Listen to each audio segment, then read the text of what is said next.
Bonjour tout le monde, bienvenue à notre deuxième leçon de grammaire. Donc aujourd'hui, on va parler des pronoms relatifs. Vous allez voir que nous allons nous focaliser seulement sur 1, 2, 3, 4, 5, 6 pronoms relatifs, même si votre livre vous donne beaucoup trop. D'accord? Je sais que on aura seulement eu un jour pour revoir ces pronoms relatifs, donc pourquoi pas se focaliser sur ceux qui sont les plus populaires. Pour commencer, comme introduction, c'est quoi les pronoms relatifs? Les pronoms relatifs sont des mots qui établissent une relation entre un nom, un pronom ou même une phrase.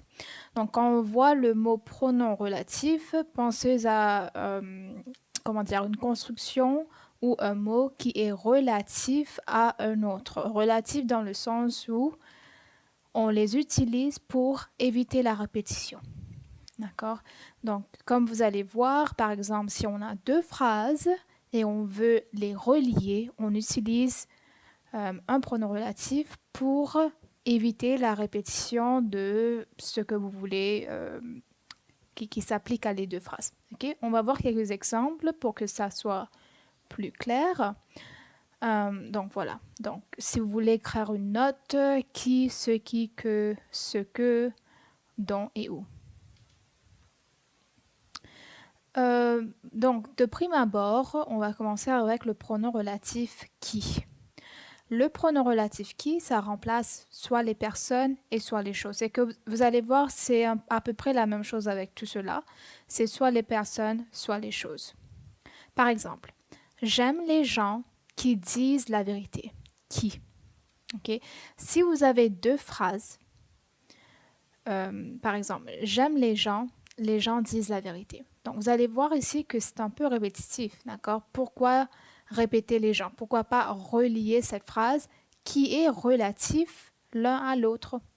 Donc, dans ce cas-là, pour éviter de répéter les gens, ce que vous faites, vous le remplacez par qui. Et qui, dans ce sens, dans cette phrase, c'est le sujet. Donc, qui, généralement, ça remplace le sujet de la phrase qui suit. Donc, vous avez deux phrases, j'aime les gens. Regardez la deuxième phrase, donc les gens qui se répètent ici, quelle est la fonction? C'est un sujet.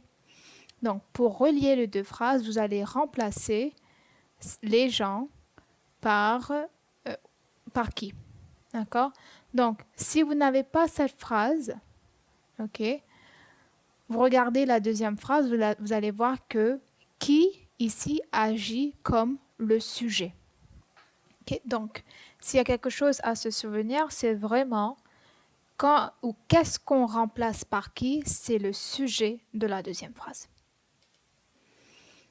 Ce qui maintenant, donc ce qui, c'est un peu différent que qui, bien sûr, dans le sens où il n'y a pas d'antécédent. Antécédent, c'est vraiment un fancy word pour dire la répétition ou le mot qu'on va remplacer. D'accord? Par exemple, je me demande ce qui s'est passé. Je me demande, on peut pas séparer ces deux phrases en deux. Il n'y a pas de mots ou d'antécédent à remplacer. D'accord? Donc, dans ce cas-là, s'il n'y a pas d'antécédent, on peut mettre ce qui. D'accord? S'il y avait quelque chose qui était clair, par exemple, ici, c'est vrai que ce sont les gens dont on parle. Il y a une répétition de gens. À ce moment-là, vous pouvez utiliser qui, mais dans ce cas-là, il n'y a pas d'antécédent, donc vous utilisez ce qui.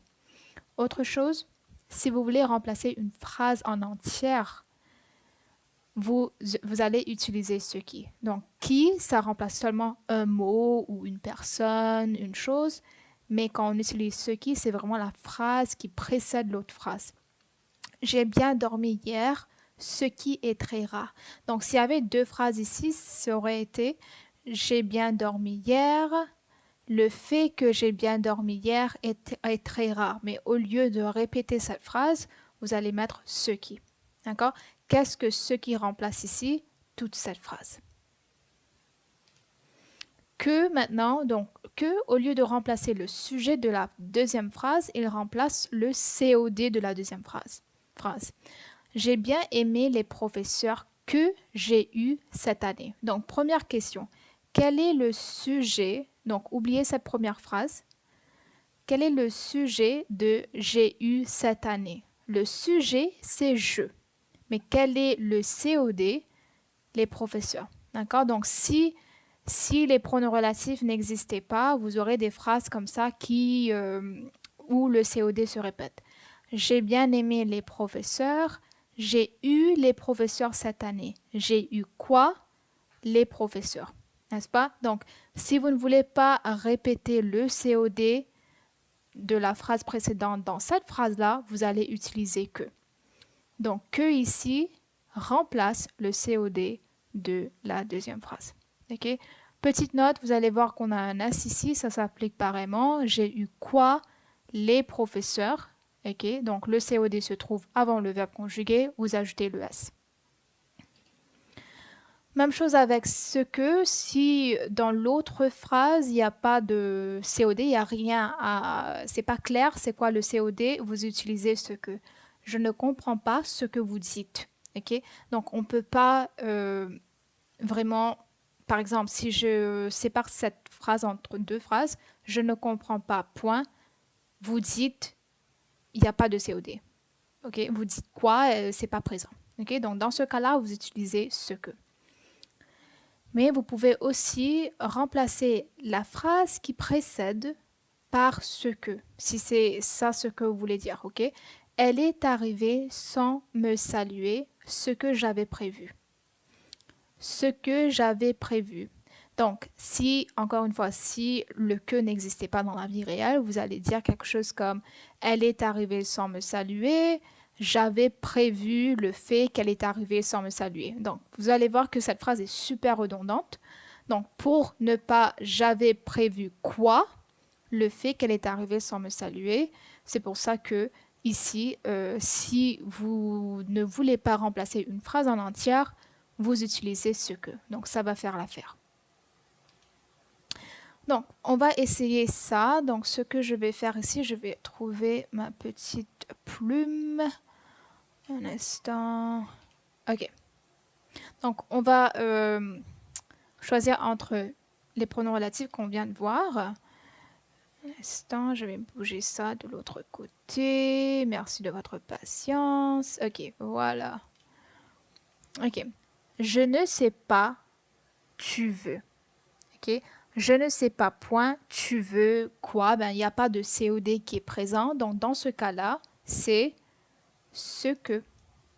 OK, ce que tu veux. Parce que l'antécédent n'est pas clair.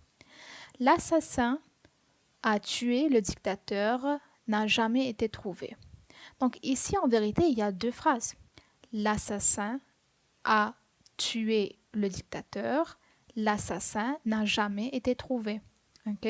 Donc, c'est pour ça qu'on voit que le pronom relatif ici, ça a de sens. L'assassin qui a tué, parce que vous allez voir ici que a tué le dictateur, il nous manque un sujet. Ben, c'est bien l'assassin. Même chose ici, l'assassin n'a jamais été retrouvé. Qui? Je vais vous donner une petite astuce. Si par exemple dans un examen vous voyez ou quelqu'un vous demande de choisir entre qui et que, donc quand vous regardez la phrase, si vous trouvez un verbe qui précède, d'accord, un verbe qui suit, je dois dire, c'est toujours qui. Parce que quand un verbe suit le pronom relatif, ça veut dire qu'un sujet nous manque. Donc, si vous avez par exemple l'autre partie de la phrase qui commence avec nous, là vous savez que le nous agit comme le sujet et qu'il vous manque un COD. Okay? Ça marche tout le temps, vous allez voir, il y aura d'autres exemples, mais si dans un examen vous n'êtes pas sûr, regardez la partie qui suit. Est-ce que ça commence par un sujet? C'est toujours qui. Par un verbe, je dois dire. Ça, c'est toujours qui. On voudrait savoir le dérange. On voudrait savoir le dérange. Donc ici, c'est ce qui, d'accord? Parce que, encore une fois, il nous manque un verbe, un sujet, d'accord? On voudrait savoir, point, qu'est-ce qui le dérange? Qu'est-ce qui le dérange? Ou est-ce qu'il y a quelqu'un qui le dérange? D'accord? On voudrait savoir ce qui le dérange. D'accord? Et ici, on utilise ce qui au lieu de qui parce que il n'y a pas d'antécédent. On ne sait pas de qui il s'agit. Okay? Notez que la règle ou la petite astuce dont je vous ai parlé, ça ne marche pas ici parce qu'il y a ce et non pas seulement qui. J'aime bien ce chocolat, tu manges. Donc, j'aime bien ce chocolat, tu manges ce chocolat, tu manges quoi? C'est un COD, donc c'est que. OK? Notez ici que quand vous regardez l'autre partie de la phrase, ça commence par un sujet. Donc, ici, c'est clair que tu vas utiliser que. Alors qu'ici, l'autre partie de la phrase, ça commence avec un verbe. Donc, c'est clair que c'est qui parce qu'il vous manque un sujet. Bon. On continue. Maintenant, on a don. Donc, il fallait mettre don ici et pas don't. Je m'excuse. J'ai acheté une plume dont j'ai besoin. J'ai acheté une plume, j'ai besoin d'une plume. Donc, c'est la même chose ici. Vous ne voulez pas vous répéter. Mais pourquoi est-ce que je ne peux pas utiliser un COD ici? Pourquoi est-ce qu'on ne peut pas dire j'ai besoin de quoi ou d'un COI? C'est parce que dont il faut toujours regarder l'autre partie de la phrase. Il y a des constructions en français qui prennent toujours un de. Par exemple, si on parle des verbes, le verbe manquer de, parler de, se souvenir de, on a des constructions comme j'ai besoin des haricots, j'ai peur de Halloween, je suis contente d'être venue, je suis fière de mes étudiants, je suis satisfaite de mes étudiants. Donc tout cela, ça prend automatiquement la préposition de. Quand on essaie en train de relier les deux phrases, c'est clair qu'on ne peut pas utiliser les autres pronoms relatifs comme que ou qui. Okay? Ça prend le don. Parce que notez ici que je ne dis pas j'ai acheté une plume que j'ai besoin de. D'accord? Ça n'a pas de sens. Donc, quand on ajoute le de plus le pronom relatif, on reçoit don. On a retrouvé le voleur. Il parlait de ce voleur à la radio. Il parlait de ce voleur. Donc ici, ce que vous allez faire, pour relier la phrase, vous allez utiliser dont. On a retrouvé le voleur dont il parlait à la radio. Bon, le dernier pronom relatif qu'on va regarder ensemble, c'est le complément circonstanciel de lieu ou tout simplement le complément de lieu ou. Par complément, pourquoi est-ce qu'on ne dit pas seulement préposition de lieu? C'est parce que vous remplacez quelque chose. Quand on dit quelque chose de complément, c'est que vous remplacez le lieu dont vous parlez. Par exemple, c'est le restaurant où nous avons mangé. Okay? Donc ici, vous ne remplacez pas une personne, vous ne remplacez pas une chose, vous remplacez quoi? Un lieu. Donc dans ce cas-là, au lieu de répéter le restaurant, ce que vous faites, vous allez relier ces deux phrases en utilisant où. Okay? C'est le restaurant où nous avons mangé. D'accord? Vous pouvez aussi utiliser où, même si ce n'est pas exactement clair, s'il s'agit d'un lieu ou d'un temps ou d'un restaurant, etc. Je ne sais pas où il est allé. Donc, dans cette phrase-là, on ne sait pas où le lieu se situe. D'accord? Donc, dans ce cas, vous pouvez utiliser où. Donc, c'est la même chose avec le temps. Donc, où, c'est quand même une petite faute qu'on fait en français. On pense qu'on utilise où seulement pour remplacer un lieu, mais ce n'est pas vrai. C'est aussi pour un temps. Je me rappelle l'époque où nous nous disputions tous les jours. Je me rappelle l'époque, point. Nous nous disputions tout le temps pendant cette époque. Donc, au lieu de nous répéter, vous allez relier les deux avec le complément de lieu où. Bon, on va terminer cette vidéo avec un petit exercice rapidement. Paul aime beaucoup Paul aime beaucoup les romans policiers. Georges Simenon a écrit. Donc la première chose à faire, c'est de regarder la deuxième partie de la phrase. Georges Simenon a écrit quoi? Les romans policiers. Donc quand vous êtes en train de remplacer le COD dans la deuxième phrase, vous savez que le pronom relatif c'est que. D'accord? Et aussi, quand vous regardez l'autre partie de la phrase, ça commence par un sujet, donc ça vous dit exactement que on n'a pas affaire à qui. Les voleurs ont pu attraper le train vient de quitter la gare. Donc, si vous avez seulement cette phrase, il vous manque quoi? Un sujet. Donc, qu'est-ce qui remplace un sujet? C'est le pronom relatif qui. Donc, ici, c'est... Et si vous regardez l'autre partie de la phrase, vous allez voir que ça commence par un verbe qui nous dit que nous sommes sur le bon chemin. C'est un argument, je n'avais jamais pensé. Ok? Vous allez voir que penser, c'est toujours penser de. Ok? Donc, dans ce cas-là, c'est dont.